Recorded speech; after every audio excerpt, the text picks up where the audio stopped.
we need to start thinking of volunteering as a two-way thing. Even though as you're giving, you're also receiving, right? You're also receiving, you're also learning, right? By reaching out to people, by working in teams, by working in organizing something like this event, you are also contributing and learning different other skills that can help you navigate through life. And we'll try and see if we can, you know, talk through a few of them. So what I've just added here is my volunteerism yields significant benefits for the individual. So we need to start seeing it as a two-way thing. So even though I'm giving up my time and resources, I'm also learning skills, right? And building relationships that I would need to grow professionally. And when I say professionally, I don't necessarily mean, career, like literally. This can be applied to pretty much all facets of our lives, right? In school, in the community, in our families, in our places of work, etc. Right? And we'll try and see if we can, you know, put some spin to that. But before we go on, right, like I said, so this is what a volunteer is. But when we look at life, right, so let's just talk a little bit about life, right? I don't know how many of us have heard the concept of a white water world. Like, feel free in the chat if you when you think of a white water world, or when you look at the image I put up on the screen, like what comes to mind? Like a word, two words. Just feel free to type it in the chat. So the concept of a white water world is like it's a metaphor that is used in business, right? But when we look at it, it also applies to multiple facets of our life. So I like people to either unmute or just put in chat box. When you look at the image I have there on the screen, what exactly do you see? Like what comes to your mind? You don't need to think deeply about it. Just put it in the chat box or meet your mic and speak up. I see a storm here. I see turbulence. Okay, storm. I hear turbulence. Fantastic. I see chaos. Okay, interesting. More comments. Like I said, this is going to be interactive, guys. It's not me preaching to you. So I want us to also let it be a two-way conversation. So I actually like what I've heard so far. I've heard storm, I've heard turbulence, I've heard chaos, or I've seen chaos, I've seen change. Right? So this is like the picture maybe when you go to like the beach or by the shore and a lot of things are happening. So first of all, I think someone mentioned turbulence. Actually, that's kind of like what struck my mind. So generally, when we go through life, like life is not like a straight line graph. It's not something that is predictable. So it comes with a lot of dynamics. A lot of things are happening at the same time. So today you go to the office or you come to the venue for this event and you see Mr. Adenuga and you greet him, right? And all of a sudden his countenance is different from how it was yesterday, right? He might be looking all right, he might be looking the same, but there are so many other things that are happening in one's life that can impact the way we act, right?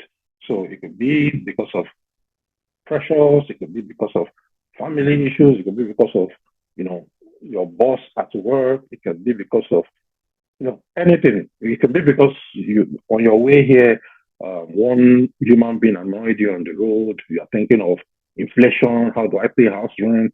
There are a bunch of activities that's happening to us all at the same time as individuals. And the truth is that in life, we need to be able to manage all these things that's happening to us.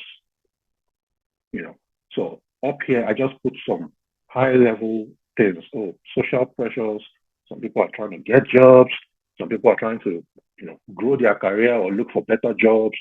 you're in midlife crisis, you're trying to get out of the country, everywhere is just tiring for you. You have two kids, you're thinking of how do I pay school fees? Like there are a lot of things that happen. And in addition to that, we are also expected to bring out our best in the community, in our place at our places of work. If you are a student in your, you know, in your exams, blah blah blah. Meanwhile, there might be things going on at home that's breaking everything. And sometimes it's a struggle.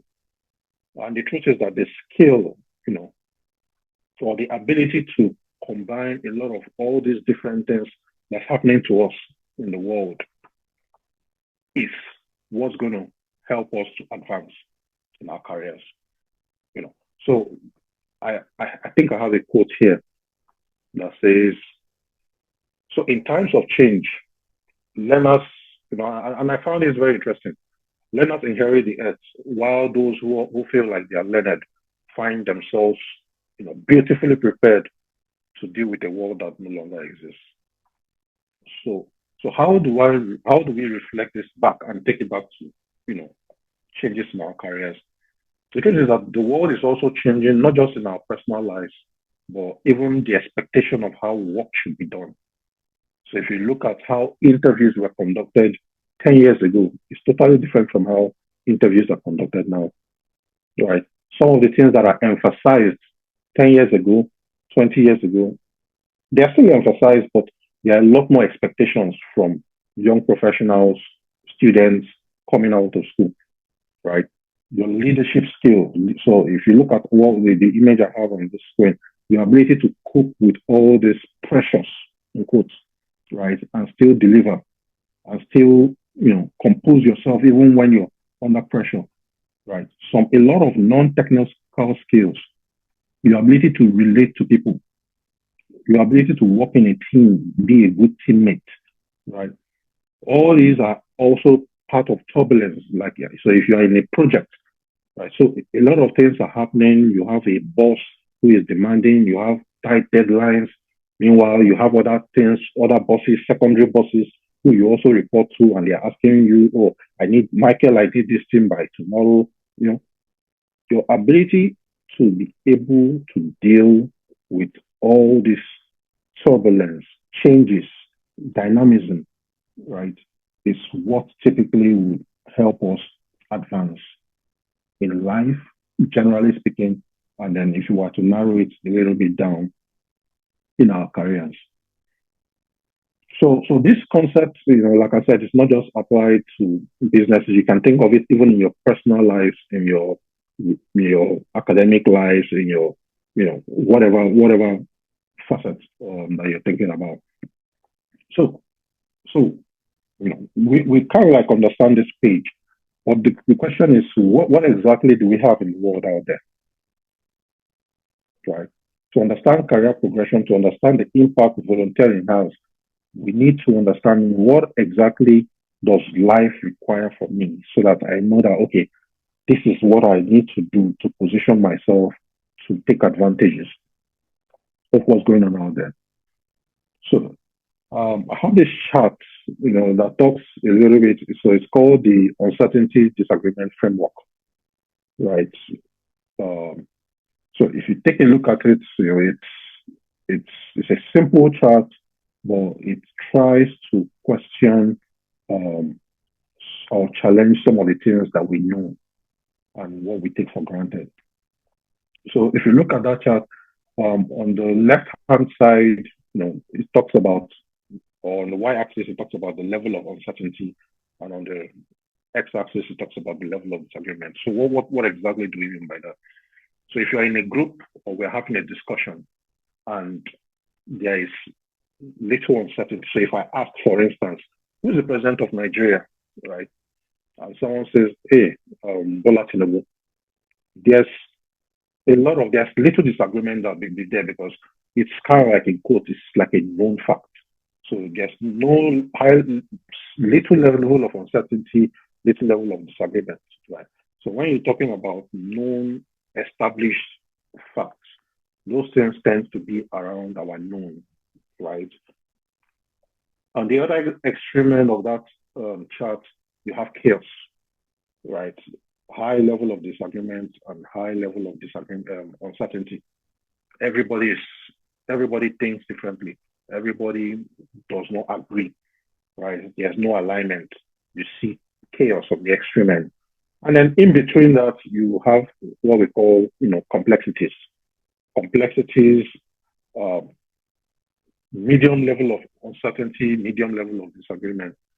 But uncertainties, right, or complexities is where, you know, we find ourselves most times in life, right, to make an impact. So what do I mean? So if you're in a place of work and all you do is like a routine task, you know, general, oh, okay, every day, every week you make your weekly reports. These are like simple, like routine tasks that we do every day. Those things are like in our knowns, right? That's kind of like how I categorize them. So you have things that we call they are simple tasks. They are our routine tasks. Then you have things you call complicated tasks, right? Complicated tasks, what's the word? It involves, it's a little bit more complex than simple tasks, but we have an idea that, okay, if I do A and do B and do C, I should be able to get this done.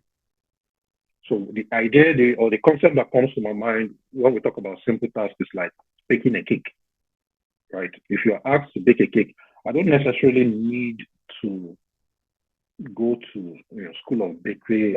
Sometimes you can watch a video on YouTube and you are able to bake a cake, right? There's a recipe, there are guidelines, you follow A, B, C, D, put this in the oven for 10 minutes, do this, do that.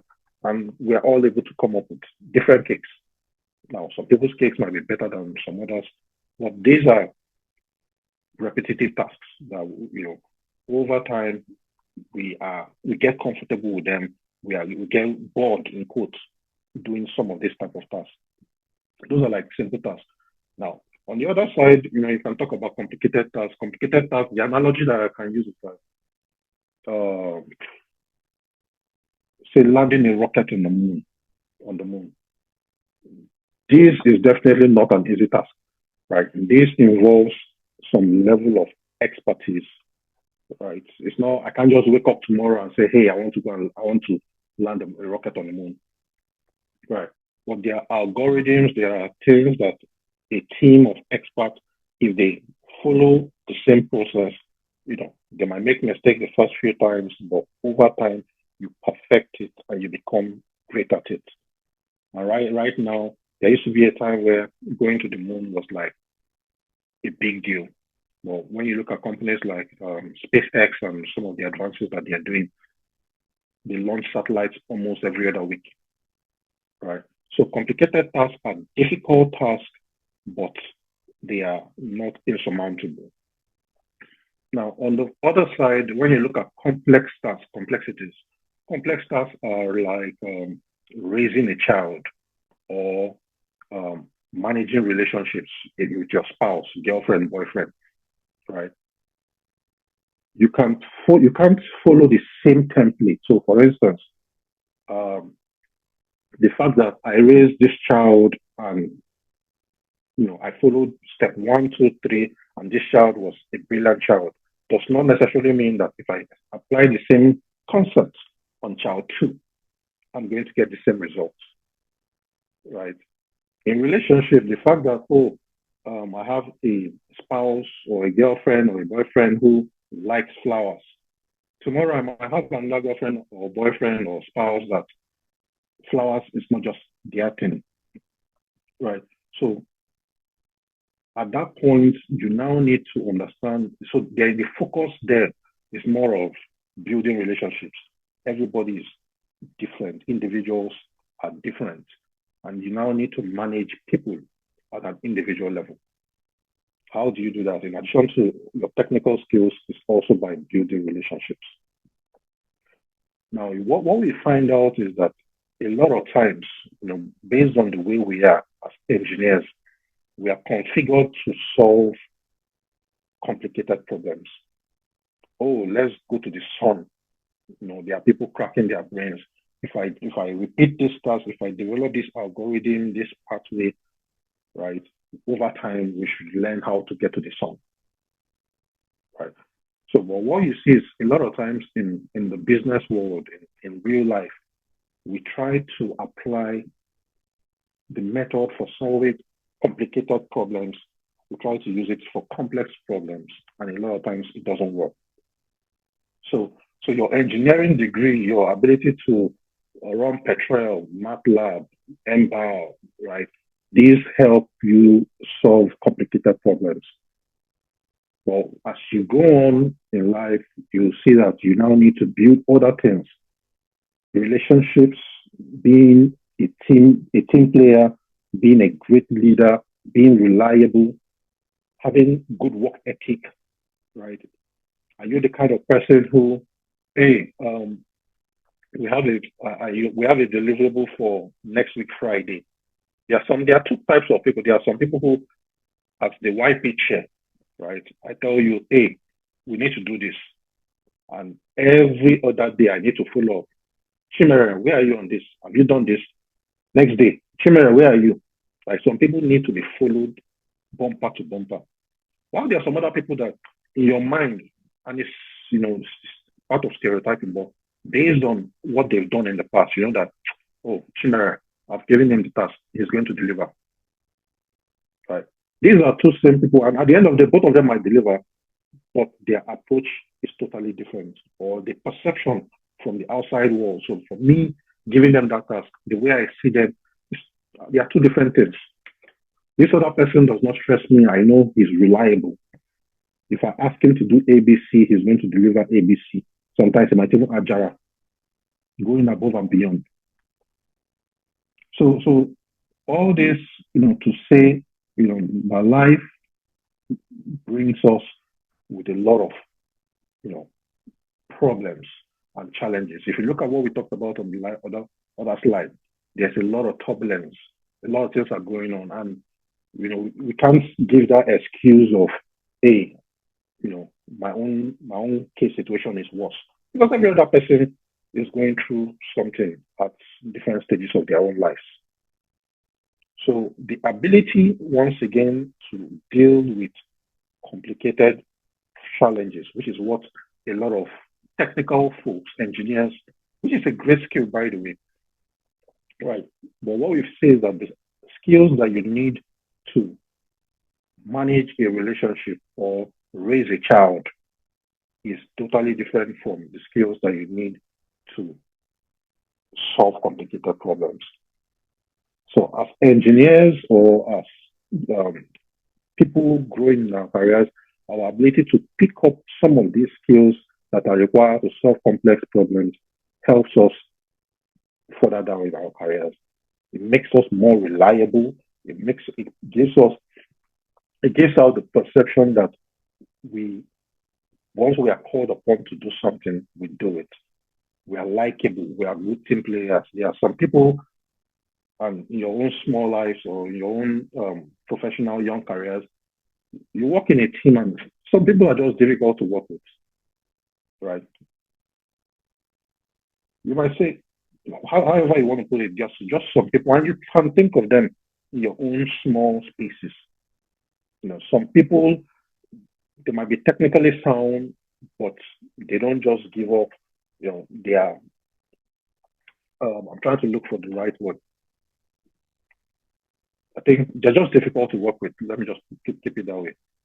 And it's not necessarily because they don't know what they're talking about, but sometimes it's the ability to handle, you know, build, build relationships are some of the things they don't have, non-technical skills.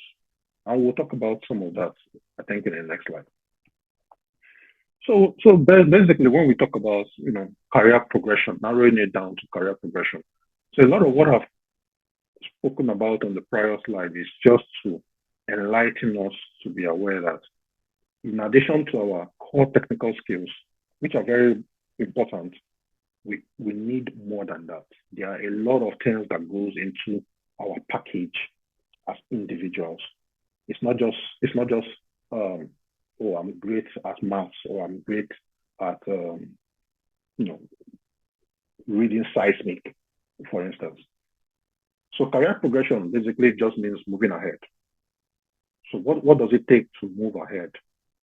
For some people, it's getting promoted to higher roles, taking on new opportunities, switching jobs, companies, setting up your own company if you're an entrepreneur, expanding your business, basically achieving your career expectations or aspirations. So a lot of us have these goals. Okay, in 2 years' time, if I'm a student, I want to pass my exams. I want to come out with a 2-1, the first class. If I'm a young professional, or I want to become a reservoir engineer in this company. I want to, in 5 years, I want to be a supervisor, I want to be a manager, etc. All those things are great, right? So that's what for every individual, they will have their own definition of what career progression is to them, right? And it's good for us to note all those things down. But fundamental, if you've not understood some of the things that I've been talking about till now, a lot of what we need is to acquire skills. Skills, skills, skills. And what I see a lot of times in young engineers is a lot of times we are sound in the technically. So whatever field that we are, we typically, a lot of us, we came out with 2-1, 2-2, first class. So you are good at what you do, basically. But a lot of times the gap that we see is the non-technical skills, those relationship skills, those skills that help you navigate through complexities, your leadership skills. Are you a team player? How well are you, or how good are you at communicating? Right? Because if you look at the Nigerian school system, for instance, it actually trains us a lot to be technically competent, and there are checks and balances along the way to force us to do the right thing, which is to study. So when you are like in primary school, you probably have tests every other week or in 3 weeks. You have midterm exams, you have, final exams, such that even if you wanted to faff around, those constraints, oh man, I have test next week, I have to study for it. You have common entrance. When you get to secondary school, you have your normal exams, you have junior WAEC, you have senior WAEC, JAM. There are gates, we call them gates. There are signposts along the way to make sure that we excel technically. Right. Now, the thing that happens is after we come out of school, we have been groomed in such a way and we learn in a particular pattern. Then we come out of school and we just throw all those things away, right? Because nobody is constraining you, nobody is asking you, Michael, have you read your book today, or have you done ABC today, right? So a lot of all these other skills, we find that we are quite deficient in them. Why is that? That's a very good question. Sometimes you get comfortable, right? Part of it is the turbulence I'm talking about. You have families, you have children, you have a boss that is demanding. All of a sudden, you can't find time, in quotes, to develop yourself. Right? How good are you at making presentations? How good are you at communicating your ideas in simple words? How adaptable are you? How flexible are you? When things happen, are you able to quickly, are you dynamic enough? Because these are the skills that you really need in life. Someone once said, everybody is a marketer. We're all trying to sell something. Right? As a marketer, you need to be adaptable. You need to be able to go into a labor market and convince them, if you're a banker, to open an account with you. Right? So the ability to also do that in our own roles, whatever roles we find ourselves, is actually critical. And sometimes it gets more critical than our technical competence. So what the analogy people use, and I tend to agree with, the technical skills, which are what you need to solve complicated problems, and what you need to get to an interview, right? Get a job, get a job offer. Now, your ability to grow in that job is primarily dependent to a large extent on your non-technical skills. So, do you have non-technical skills? That's the question I'll ask you, right? And if you don't have these skills, what roadmap or what plan do you have to gain them? Now, you don't have to be 100%, right? But if I'm at 10%, what what am I doing to grow from 10% to 20% to 30%? These are elements of career progression. Progression as an individual, because you need to develop yourself, acquire these skills, and then progression, you know, overall, like the way other people perceive you. So going on to the next slide, so it comes back, we fall back to why should I volunteer? What does volunteering do for me? Right? A lot of the skills that we talked about that we need to acquire that school does not necessarily do justice to us can be acquired through volunteering. On the first slide, I talked about volunteering being a two-way thing. So it's not just about, yes, it is you giving your time and effort to the service of a cause or a community, but in doing that, you yourself, you have to be intentional about picking up those skills. First of all, you need to realize that you need those skills. And then second of all, you now need to develop a roadmap, a plan to close that gap, right? So I give an example. I had when I was a YP chair, I had this individual came out. I think he made the first class, but he found it difficult talking to people, like talking in front of crowd. And these days there are courses online that you can do to and practice to help you be better. But what we tried to do was get him to do some ALPs, right? ALPs is zero pressure to you, right? You're just literally going to talk to secondary school students who are, first of all, they are even happy just to see a new face that's not their lecturer, right? You come in, if you're doing energy challenge, that's even better, showing them experiments, right? But you're standing in front of a class of 20 people, 30 people, in some schools, 40, 50, right? And initially, it was a challenge to get him to, do that because, he openly talked about his anxiety speaking in front of people, right? But over time, we ended up getting him to do the first one.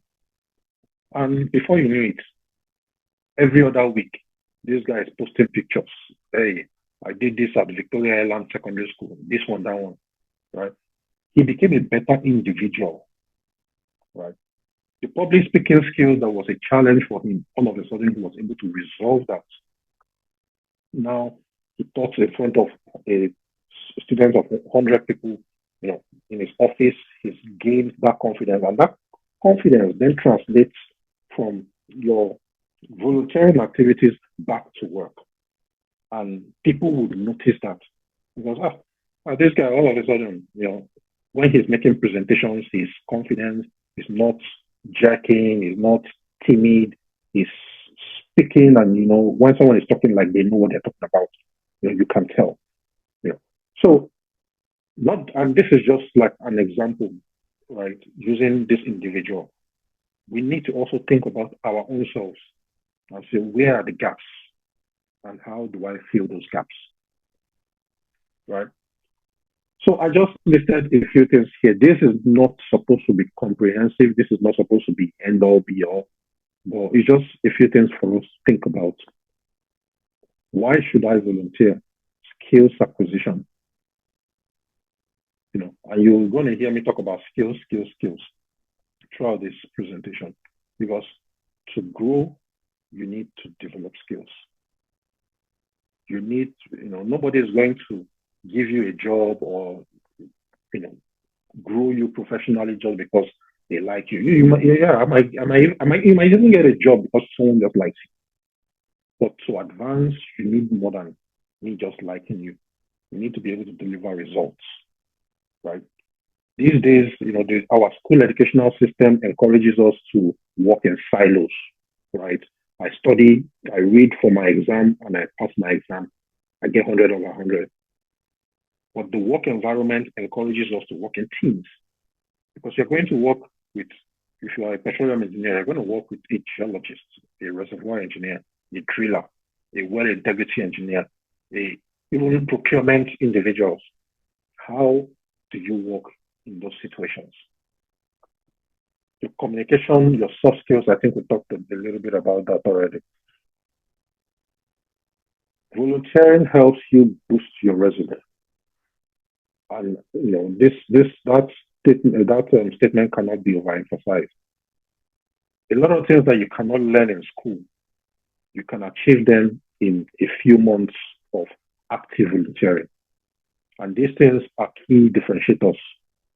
I had a friend who went for PTDF interviews, PTDF scholarship interview, and when he got in there, he talked about some of his technical skills, and then the interviewer picked on that, he was a volunteer with SP. And then he asked him, so what exactly do you do with SP? Apparently, this guy, the interviewer, was also like a senior member in SP, So he talked about, some of the things he did, mentioned a few names, he may probably mentioned his own section chair, and a lot of it was relatable. And these things, people seeing that this guy, in addition to his normal day-to-day work, finds time to give back. Those things are key differentiators. Because at the end of the day, when you go for an interview, a lot of people have skills. A lot of people have 2-1. A lot of people have first class. So if I have a table filled with 100 resumes, why should yours stick out? Right? Those are differentiators, and this is just using as an example for resume. It also happens even in the workplace. Networking, building connections, and I put in bracket there that this skill is very much underrated. Connections. A lot of the people that you will meet volunteering are people you might never have gotten the opportunity to meet otherwise in your life. Right. So being able to build those connections, maintain those relationships, because if you are an active participant of SPEBD, right, somehow you just get to know, because every time, because one thing is that once you're reliable, people always come back to you. Next time they're hosting an event, hey, Michael, please come and help us out with this. Because they know that once I tell Michael to do this, he's going to deliver. And in that process, you get to meet people. You meet Francis Oko, you meet Professor Lafui, Professor Kelani Bello. You just meet people, even if you're not trying to. Within the course of that volunteering, you get to just meet people. It opens up job opportunities. It opens up opportunities to get mentors, people who have experienced certain things and can direct you in your own career path. Right. Enhanced skill sets, job satisfaction. A lot of people go into volunteering to do something bigger than themselves. So after you do a job for a while, sometimes your job might actually have you doing a lot of things that are simple, routine activities, right? After a while, you get bored. Sometimes I know people who, part of the reason why they go into, volunteering is to try and reach out, just beyond their sphere of influence, just beyond your colleagues who you see every day from 8 to 5, right? Let me also reach out to the world out there. There are people working in Shell, NNPC, that, you might have a long career, 10 years in Chevron, right? But you don't know a lot of people outside your building. So volunteering also gives us the opportunity to do that. And, I just bundled a lot of all this into others, making a positive impact, inspiring others, giving back. Because as you grow up, right, you have a generation that's also coming after you. You need to also be mentors to them. You need to also be able to teach them some of these things, build communities, improve mental health, right, etc. So just to, round off or to recap, this is so we call this like a skills development assessment roadmap. What this is, and this is just an example. We need to be able to look back on our own selves. We need to be able to look back on ourselves and say, where am I versus where am I supposed to be? So I just gave this like an example for like a typical reservoir engineer. So you need to be able to know how to run MBAL, analytical performance prediction. Maybe ideally, I need to be a 4. But right now, I just joined the company, I'm at a 1. There's nothing wrong with being a 1. But you need to be able to be intentional enough to come back in 6 months and say, okay, am I growing? I used to be a 1. Am I a 2 now? Am I a 3 now? Right? Depletion planning, PVT characterization. This is all part of your technical skills. I need to be a 3, right? But I joined the company, for instance, programming, right? Many of us didn't learn programming in school. Maybe we need to be a 3. We don't need to be a 4. But right now we are 0.5. Can I come back in 6 months' time and say, oh, I've advanced my career from 0.5 to 1 to 2? So the same way you have it for technical skills, I have the one I have in the red box are like your non-technical skills. And this is not like a comprehensive list, but I'm just saying in whatever you do, you now need to be able to look at your own self and say, what are the skills that I need? Where am I? Am I a good communicator? Maybe I might be a 4 in communicating, but I might be a 1 in problem solving or adaptability.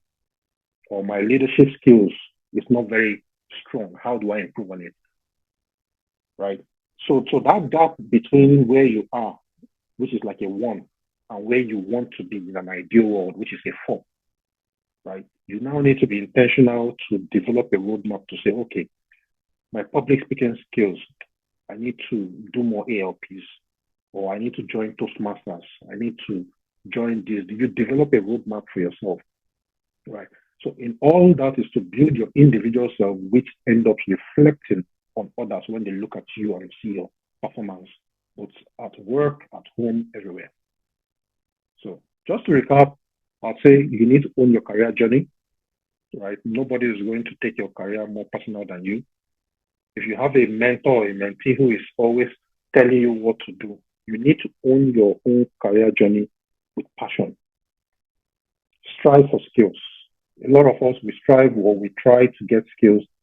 Emphasize not just on technical skills, also on non-technical skills, your leadership skills, your relationships and connections. Then integrate volunteering. So like I mentioned, a lot of these skills are things you can also get while volunteering. So in your roadmap, as you're developing that roadmap of how I want to get from where I am to where I want to be, integrate volunteering in there because it will help you achieve a lot of these skills at minimal cost to you. Some of these things that you're learning here, some people go to schools just to learn some of the skills. I have here your network is your network is your net worth. As you volunteer, you need to be able to build connections, build relationships, know people, not just senior people, know your own peers. Because tomorrow when you have a challenge, you need to be able to have a long database of people you can reach out to for anything. And the more you volunteer, the more you get exposure, to these individuals. And finally, I'll just say, be intentional. Don't just take life, don't be a passerby, So be intentional and stay intentional. I think that's all I have. Thank you. So thank you very much, Sam. Please, if you have any question as participants online, can you please signify so that we can call you? And for those of us in house, if you have any question, we have someone that wants to make a comment. Yeah, I just wanted to say that maybe the house is quiet because, like, you referred today has been really impactful. I don't know about other people, but for myself, I was really impacted by the words that you heard today, talking about being intentional about your career. If there are skills that you have gaps in, it's not going to happen magically that you suddenly know how to do those things, but you have to take intentional steps to fill in those gaps. And one of the ways is volunteering. So thank you so much, class. Okay, so we also have another person in our side. Thank you, go ahead. Okay, thank you, SP Benin section, for this wonderful time. I was hoping maybe some persons that have had volunteer experience should be given opportunity to share their volunteer experience with others and how, if they've actually been able to achieve some of the deliverables of volunteering, like building skills, network, and opportunities that came in thereof. I think it really helped. And in addition to that, somebody could have been inspired to take a step towards volunteering immediately. You know, such a person could also share. Perhaps it can also trigger all of us, because I think the most beautiful outcome we can have from this program is that everyone here actually takes steps towards volunteering. So thank you very much. That is really noted.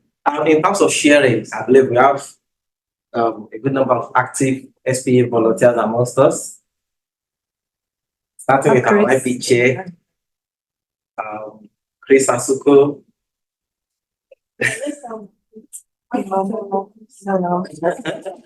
Emanuela, even myself, also Casey, Vanessa.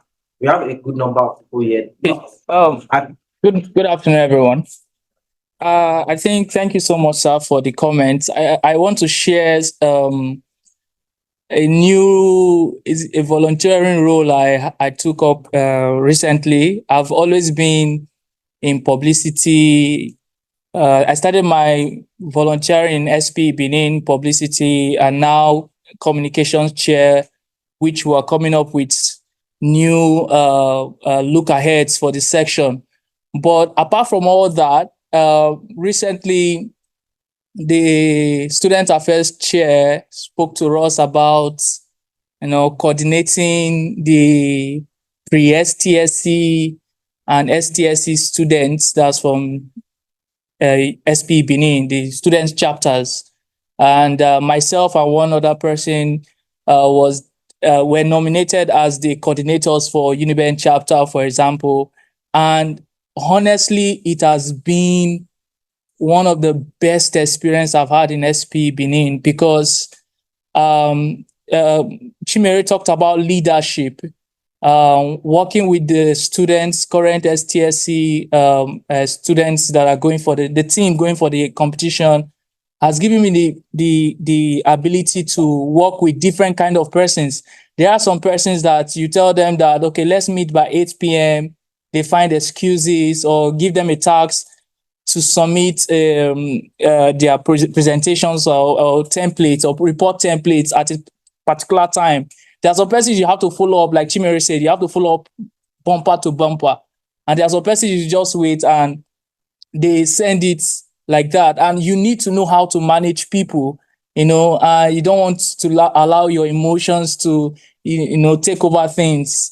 When you are the kind of person that wants results and you're not getting it at that particular time, you need to adjust and say, okay, this person might be going through this particular challenge as a student. There are a lot of things that they go through, and you adapt. So for me, leadership skill, working as a team, you have meetings by 8 p.m., meetings by 9 p.m., and you are not exhausted, because the energy is coming from a place of passion. So that has been a life-changing or a career-changing experience for me in this particular board year. And I want to thank Chimere for this presentation, and to spur others, to take up the roles. When you have an opportunity to volunteer, like he said, you are impacting people. I know that after this event, those students, when they see me tomorrow, they'll be like, that's my coordinator at a certain time, because they are impacted by the contributions, technical contributions that we give, presentation insights, and some other things that are beneficial to them. So for me, I see myself adding value and being satisfied, not just because I do reservoir engineering on the side, but the fact that I speak to students and I see that these are people with passion, some of them are here like, advanced, you see this zeal because there is this, passion among everybody, and it comes from a point of leadership, teamwork, and I think it's something that can spur everyone who have not really thought about volunteering to start volunteering. Thank you so much, Chimere, for this presentation, and thank you, YP. Yeah, so I think I could actually relate to like almost everything Mr. Chimere communicated in those slides. It's really, really, really very enlightening to just run through that again. So for my own personal experience, even prior to SP, I have always had that mindset around volunteering, doing something that's bigger than my space, like trying to reach out to much more things within just outside my own sphere. So getting to SP, so one thing SP does, it just gives you that platform to give back and to volunteer. So when I came to SP Benin, I never had any idea that I probably would serve on the board for like 3 years and get to win some awards and all. It wasn't planned, part of the plan. It just came in afterwards. So, but one of the things that I really learned was the fact that SP gives you that platform to volunteer, and taking up roles like YP chair, program school chair, scholarship chair, even not aside even the roles that you are taking officially, the ability to be available when these events are going to be done. It's not like you have all the time. Everybody has families. We have our day-to-day job that we need to get back to, but just that extra time that you devote to a particular service or a particular task is really worthwhile. For me, in terms of benefits, or would I say benefit? I'll just say in terms of the outcome of those little time you give extra for volunteering includes relationship. I met Chimere I think years ago, like 5 years ago, but you probably wouldn't remember. At NAIS, I was a student then. I think I was doing my master's. He was already working, but you couldn't really remember. We couldn't have that discussion but sometime last year, we also met again just because of SP gave me that platform. I could meet Mr. Chimere and we discussed. We were together for quite some time, and because of volunteering. So volunteering gives you the opportunity to network with others. It's really, really very interesting because there are opportunities that come outside your own sphere. You might think, okay, I'm comfortable being a reservoir engineer, a production engineer, whatever it is. But there are some other opportunities that come just because you're able to give your extra time to some other course that is befitting. So it gives you that recognition even in your place of work. And even outside that, it gives you the opportunity to network and build your skills. I probably wasn't someone who was always vocal or speak to so many people at a time, but SP and volunteering give me that opportunity and platform. So I'll say thank you once again, Mr. Chimere. Thank you to the YP team for organizing this. It's really been enlightening and inspiring for me. Thank you so much, everyone. Okay, thank you very much, Mr. Wale. So to round off what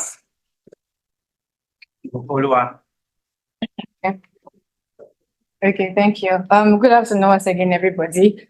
So for my experience volunteering in SP and other things, I'd say like everybody has said, I can relate to everything everybody has been saying. Volunteering in SP right from when I was in university, and that's why I really appreciate our students who are also actively involved with SP because it helps you. When I was in school, I mean, beyond the roles that I got to take while I was a student, I made myself available to assist in any way from 100 level to 100 level. And when it came up for like take up roles or treasurer welfare, I took up treasurer at Scott welfare. I didn't have to, I mean, there were elections, but I didn't even have to say, this is what I want.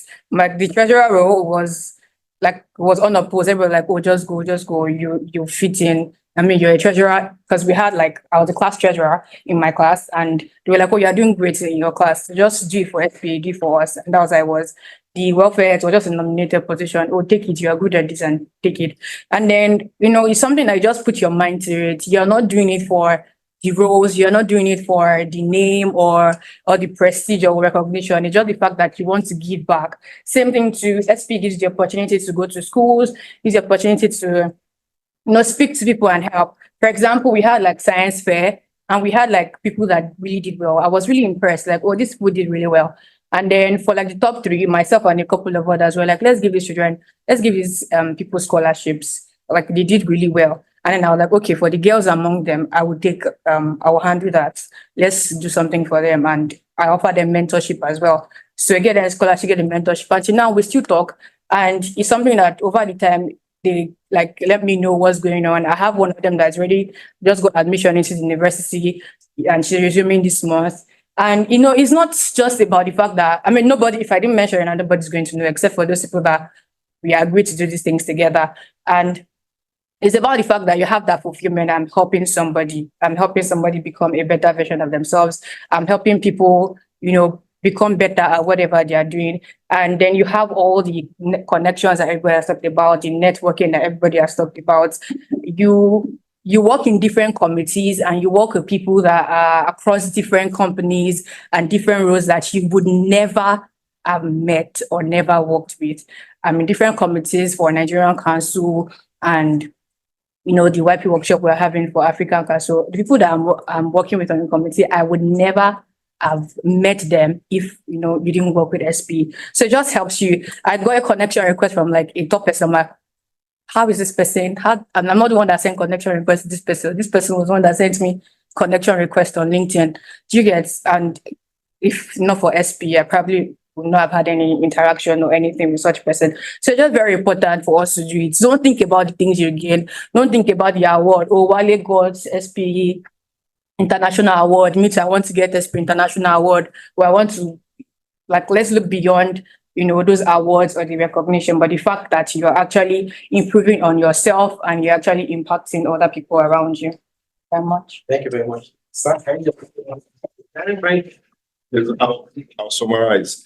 Okay, 2021 was my first time of attending energy conferences. So then it was NIPS 2021 in Abuja. And because I paid from my pocket, so I made sure I was very much part of everything, you know, and, you know, characteristically, I'm able to spot gaps and freely I communicate to whoever is a stakeholder that I think there is need for improvement here. And that was what I did to the organizers.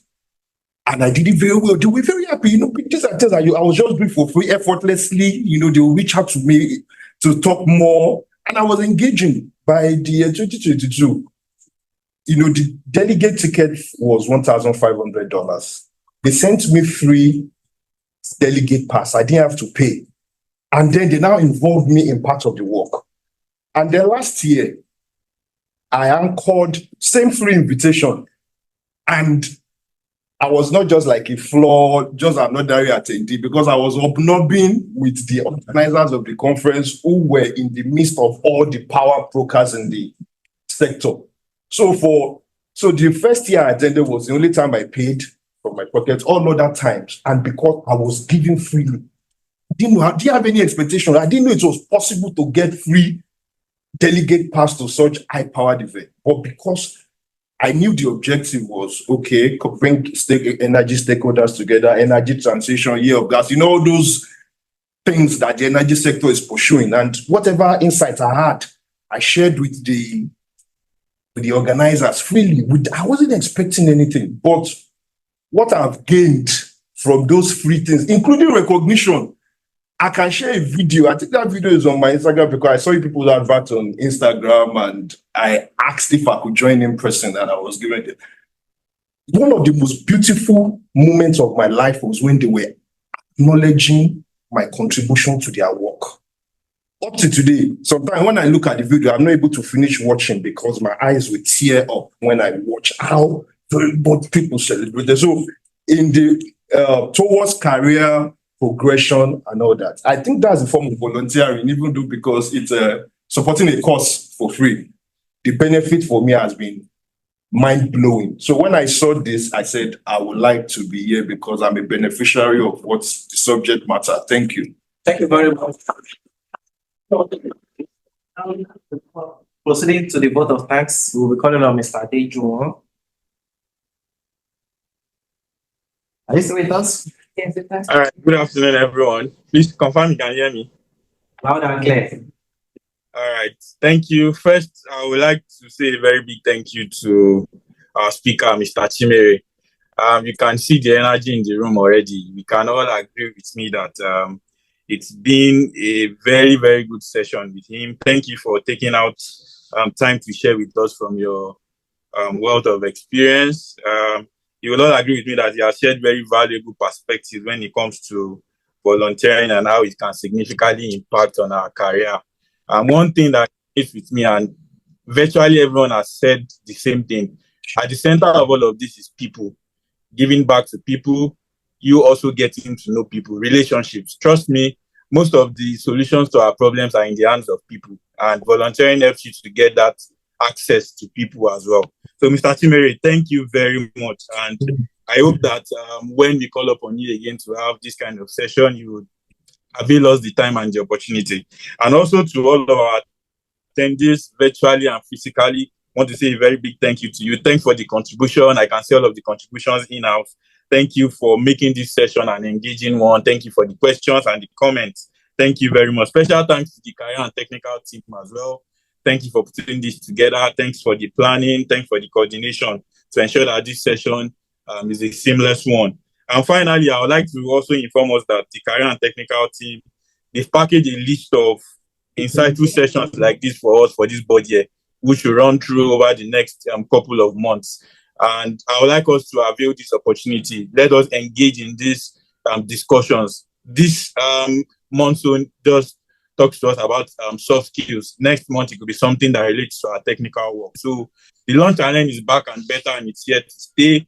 Let us all stay glued to our post. Make sure you watch out for next month's one as well. Thank you, everyone, and see you again next month.